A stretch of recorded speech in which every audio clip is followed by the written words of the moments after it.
भाई सिर्फ सेकुलरिज्म एक इशू तो नहीं है ना, अब एक सिर्फ आप केरल को लेके पहुंच गए। विवेक जी, त्रिपुरा में कांग्रेस सेकुलर है, आपको वहां उनकी जरूरत है, मिलकर चुनाव लड़ लिया। हाँ। केरल में फिर अलग अलग, कांग्रेस केरल में सेकुलर नहीं है। देखिए कांग्रेस एक हाँ या ना, देखिए है या नहीं, हाँ या ना नहीं होता राजनीति में। अरे सर अभी आपने बोला है। हाँ तो मैं एक्सप्लेनेशन दे रहा हूं ना, त्रिपुरा में है नहीं है। इट्स अ नेशनल पार्टी, और नेशनल पार्टी है, पुरानी पार्टी है, मतलब वही पार्टी त्रिपुरा में सेकुलर है और वहां जाकर कम्युनल हो जाती है। देखिए चलिए, अब आप मेरे 10 सेकंड दे दीजिए। हाँ, चलिए बोलिए, प्रेम शुक्ला भी जुड़ गए हैं, बोलिए बोलिए। 10 सेकंड दे दीजिए विवेक जी, बोलिए। मैं आपको बता देता हूं कि 1947 के पहले जब कम्युनिस्टों ने यह डिसाइड किया था कि हम कांग्रेस की मुखालिफत करेंगे, तो उस वक्त कॉमन टर्न में भी हमने जो बातें करी थी, तो यह निर्णय लिया गया था दैट महात्मा गांधी और कांग्रेस का आंदोलन जनवादी आंदोलन है और कम्युनिस्टों को इसको समर्थन देना है।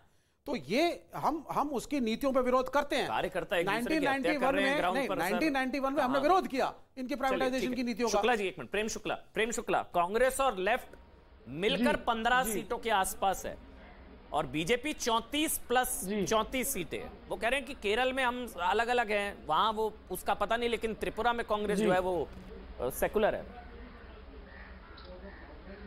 देखिए कई बार लोगों की जो आत्मघात के लिए भी गठबंधन होता है, तो कांग्रेस और कम्युनिस्टों का गठबंधन इनके राजनीतिक आत्मघात के लिए किया गया गठबंधन है। बंगाल में कांग्रेस का और कम्युनिस्टों का गठबंधन हुआ, दोनों का जो है सफाया हो गया। त्रिपुरा में दोनों का गठबंधन है। आप देखिए पिछली बार कम्युनिस्ट पार्टी और भारतीय जनता पार्टी के कुल मिले मत प्रतिशत में सिर्फ 1 या 1.25% का डिफरेंस था। आज वो 10% से अधिक इनके संयुक्त वोट प्रतिशत से अधिक अंतर आ गया। सीटों की संख्या भी आप सामने देख रहे हैं। तो ये दोनों दल जब अस्तित्व बचाने के लिए जब सांप नेवले एक साथ आते हैं, तो उसमें हिंसा के अतिरिक्त कुछ होता नहीं है। सांप कौन है, नेवला कौन? मैत्री का परिणाम जो है, सांप कौन नेवला कौन? अब ये दोनों तय कर ले, इन दोनों को तय करना है किसने विष है, किसमें विष करने की क्षमता। एक जगह लेफ्ट सांप है जी, इसीलिए मैं कह रहा हूँ अभी केरल में नेवला कम्युनिस्ट है, केरल में नेवला कम्युनिस्ट है क्योंकि फिलहाल कांग्रेस को खा रहा है। लेकिन यहाँ तो ऐसी दशा है बंगाल में, कौन किसको खा गया समझ में नहीं आया। और त्रिपुरा में भी कांग्रेस ने अंततः जो 0 सीट थी वो कम्युनिस्टों की सीट ही, अगर 1 आध सीट भी उनकी आती है तो कम्युनिस्टों की सीट ही आएगी। तो यहाँ तो कांग्रेस जो है उसका नुकसान कर रही है। तो ये जो है अवसरवादियों का मौका देकर एक दूसरे के ऊपर घात करना और फिर साथ हो जाना, यह जो है जनता को पसंद नहीं है। यह संदेश त्रिपुरा के चुनाव परिणामों ने एक बार फिर से पुष्ट करने का कार्य किया है। तौसीफ अहमद खान टीएमसी से इस वक्त हैं। तौसीफ भाई, यहाँ कांग्रेस और टीएमसी के अलायंस को लेकर बात हो रही है, आपका कोई कमेंट, और त्रिपुरा के रिजल्ट्स को लेकर आपका कोई कमेंट सर? तौसीफ भाई देखिए, मैं सुन रहा था अभी कह रहे थे बीजेपी वाले कि भाई केरला में आप झगड़ रहे हैं और यहाँ पे आप अलायंस में है, क्या आप कांग्रेस को या लेफ्ट को सेक्युलर मानते हैं कि नहीं मानते हैं। तो देखिए ये तो एक सच्चाई है और आप भी बहुत अच्छे से जानते हैं कि बीजेपी गाय को यम्मी कहती है गोवा में, नॉर्थ ईस्ट में, और उत्तर प्रदेश में मम्मी कहती है। तो पॉलिसीज जो है लोकल स्टेट के बेसिस पे डिसाइड होते हैं कि कहाँ पे गाय का गोश्त खाना सही है, कहाँ पे गाय का गोश्त खाना सही नहीं है। वोट बैंक के हिसाब से वो तय किया जाता है बीजेपी द्वारा। तो अगर आप इनका अलायंस केरला में है और कहीं पे केरला में अगर अलायंस है नहीं, मैं आपको बता रहा हूं कि दुर्भाग्यपूर्ण बात यह है कि आप एक एंकर के तौर पे भी आप भी इस बात से, बीजेपी की बात से पे आप कह रहे थे कि हाँ, लेकिन आपने दूसरा पहलू नहीं रखा। तो मैं वो दूसरा पहलू को रख रहा था कि बीजेपी की भी जो पॉलिसीज है वो स्टेट में डिफरेंट होते हैं, सेंटर में, नॉर्थ ईस्ट में तो हाँ, त्रिपुरा में बिल्कुल चुनाव है, लेकिन त्रिपुरा में चुनाव हो रहा है गोवा में आज भी तो मुझे लगा कांग्रेस और लेफ्ट ना, और नॉर्थ ईस्ट में भी गाय को बीजेपी के नेता कहते हैं कि गाय खाएंगे हम।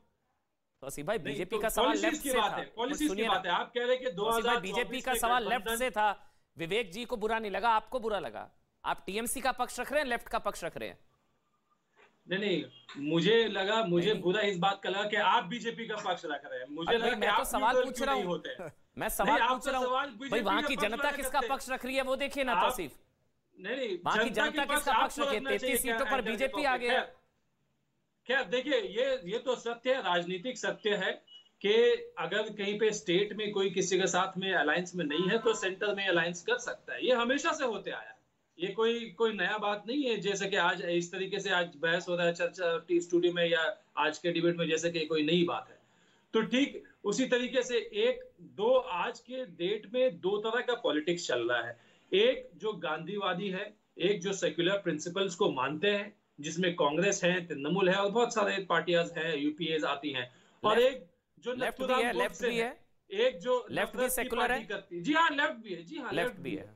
उनका डेफिनेशन ऑफ सेक्युलरिज्म नहीं, अगर आप कहेंगे एक एकेडमिक डिस्कशन आप करना चाहें तो सेक्युलरिज्म का एकेडमिक डिस्कशन की उसका डेफिनेशन क्या है? उसका डेफिनेशन एक या तो रिलीजियस त्रिपुरा में सेक्युलरिज्म हार गया, एंटी रिलीजियस रहे। नहीं, त्रिपुरा में सेक्युलरिज्म की हार हुई होगी शायद। अच्छा, मैं आपको बता रहा हूँ ना, आपके दर्शकों को भी जानकारी होगी आपके डिबेट के थ्रू। सेक्युलरिज्म जो है उसमें दो होता है, एक जो रिलीजन न्यूट्रल रहे और एक जो एंटी रिलीजन रहे, फिर भी दोनों सेक्युलरिज्म में आएगा। और कम्युनलिज्म का मतलब बीजेपी कह लीजिए, संघ कह लीजिए, ये कम्युनलिज्म है जो हिंदुत्व की बात कम्युनल तो आप लोग हैं, फिर हिंदू राष्ट्र बनाएंगे। सबसे बड़े कम्युनल तो तौसीफ अहमद खान आप लोग हैं, एंटी रिलीजन तो आप लोग हैं।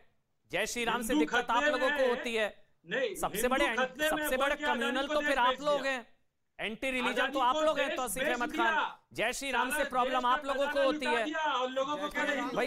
सबसे अब देखिए लेफ्ट बचा रहा है, यहाँ लेफ्ट बचा रहा है, कवर फायर तौसीफ को कवर फायर विवेक श्रीवास्तव दे रहे हैं। जय श्री राम का मिसयूज किया गया था। सेकुलरिज्म की परिभाषा क्या है? समस्या नहीं है, हिंदू धर्म को गाली सेकुलरिज्म है। बिल्कुल नहीं, हिंदू धर्म को गाली सेकुलरिज्म है। आप बंगाल में जय श्री राम के नारे लगा करके वायलेंस फैला रहे थे, तो वोटर पर प्रॉब्लम उससे। आप बंगाल का माहौल जय श्री राम का नारे से माहौल खराब होता है। बिल्कुल इनको प्रॉब्लम है जय श्री राम से। ये कह सकते हैं अल्लाह अकबर से माहौल खराब होता है, कह सकते हैं आप। अगर किसी भी धार्मिक शांत रहिए, छोटा सा ब्रेक, तुरंत हाजिर होंगे। छोटा सा ब्रेक।